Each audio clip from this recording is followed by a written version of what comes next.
আহাৰমহীয়া পথাৰত ৰোৱনীৰ খিলখিলনি বানি থোৱা পথাৰত ভুই ৰোৱাৰ উলাহ এজাক ৰোৱনীৰ উৰ্বৰা খেতিত মন পৰখা পৰিৱেশ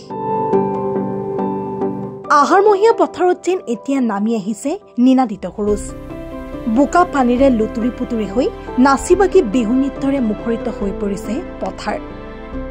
একেলগে প্ৰায় 150 গৰাকী মহিলাই ভুই ৰুই পালন কৰিলে পৰম্পৰাগত কৃষি উৎসৱ হয় আহাৰৰ শেষত পথাৰ নহয় যেন এতিয়া সংস্কৃতিৰ মিলনভূমিত পৰিণত হৈছে কৃষিভূমি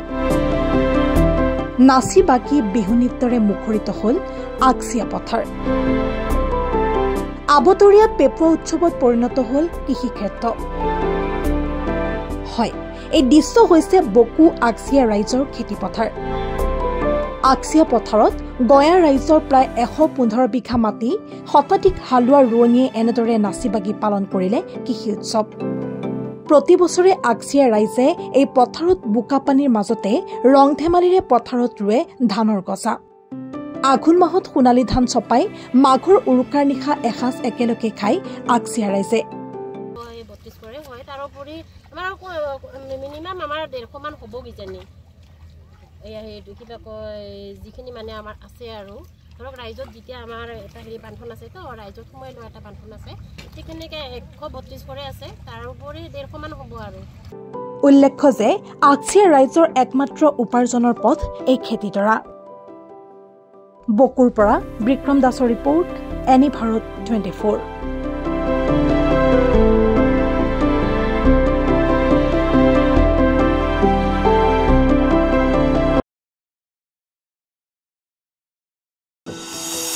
এনি ভাৰত 24ৰ প্ৰথম প্ৰয়াস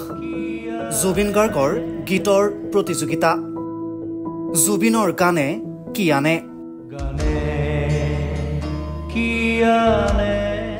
অডিশ্যনৰ বাবে যোগাযোগ কৰক 8638661821 আৰু 8812831556 নম্বৰত এনি ভাৰত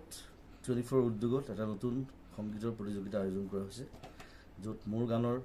প্ৰতিযোগিতা হ'ব আপোনালোকে তাত প্ৰতিযোগী হিচাপে আহিবলৈ পাৰিব আৰু মোৰ ফালৰ পৰা আন্তৰিক শুভকামনা জনাইছোঁ আৰু অনুষ্ঠানটোৰ নাম হৈছে গানে কি আনে সকলোকে মৰম জনাইছোঁ সকলোৱে আহক ইয়াত অংশগ্ৰহণ কৰক thank you very much love you ৰব আপুনি যে এটা অপৰাধ কৰিবলৈ গৈ আছে আপুনি জানেনে এই নাবালিকা গৰাকীক এতিয়াই বিয়াত বহুৱাটো যে এটা অপৰাধ আপুনি জানেনে অপৰাধ কেনেকৈ মোৰ ছোৱালী মোৰ কথা তুমি যিয়েই নোকোৱা ভূঞা 18 বছৰৰ তলৰ যিকোনো কন্যা সন্তানৰ বিয়া দিলেই আইনগতভাৱে এক দণ্ডনীয় অপৰাধ বিয়া দিয়াজন যিমান দায়ী বিয়া পতাজনো সমানে দায়ী এতিয়া তাই পঢ়া শুনা কৰাৰ বয়স খেলা ধূলা কৰাৰ বয়স তাই খেলিবলৈ দিয়ক পঢ়িবলৈ দিয়ক আৰু চাব এদিন আপুনি তাইক লৈ গৌৰৱ অনুভৱ কৰিব পাৰিব এতিয়াই তাইক সংসাৰৰ বোজা দি তাইৰ ভৱিষ্যত জীৱনটো অন্ধকাৰ কৰাৰ অধিকাৰ তোমাৰ জানো আছে মোৰ ভুল হৈ গ'ল মাজনী মোক ক্ষমা কৰিবা শিক্ষা ল'ৰা ছোৱালী উভয়ৰে প্ৰাপ্য আৰু অধিকাৰ আপোনাৰ কন্যা সন্তানক তাইৰ এই প্ৰাপ্যৰ পৰা বঞ্চিত নকৰাব বাল্য বিবাহ ভাৰতীয় আইনৰ দ্বাৰা বিহিত এক দণ্ডনীয় অপৰাধ এনে অপৰাধ কৰি আপোনাৰ কন্যা সন্তানৰ ভৱিষ্যত অন্ধকাৰৰ মাজলৈ ঠেলি নিদিব